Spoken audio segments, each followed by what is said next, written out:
Koynun cennet kıydara ay kıydara kıydara Cahan aşık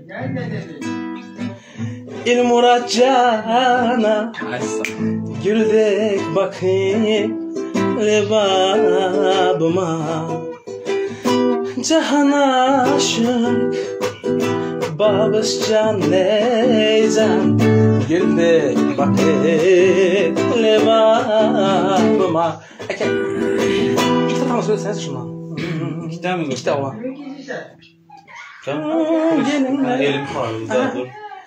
İki de yeter ki iki de.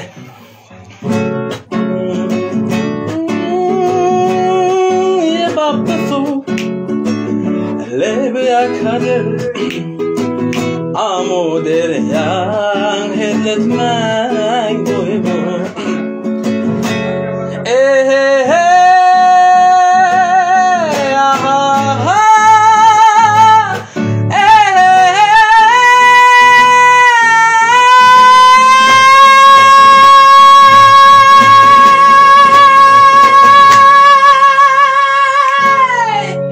Durnukmaya hey cevher çırak Koynun cennet kıydara kıydara Cahan aşık hey şu diyara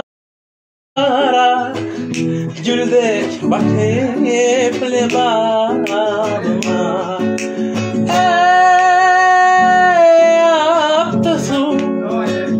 Lebya kadir Amu deryan Hedletmen boybu Gelinler Dostlarım can mihman bulun Lebabıma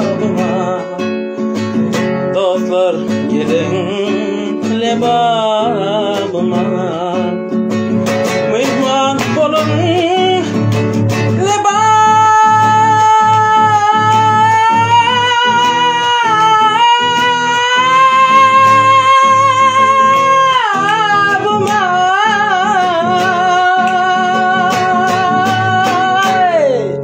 Спасибо.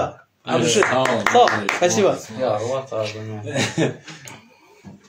Gittik. Ben koyuk mu? Ben İçtiniz mi? Az akemem gelsin mi? Tamam gelişine.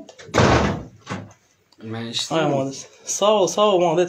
Hayrettin Ya ayda o gitarist demez de prosto. Ben amaydım çemez. Просто так вот zaten.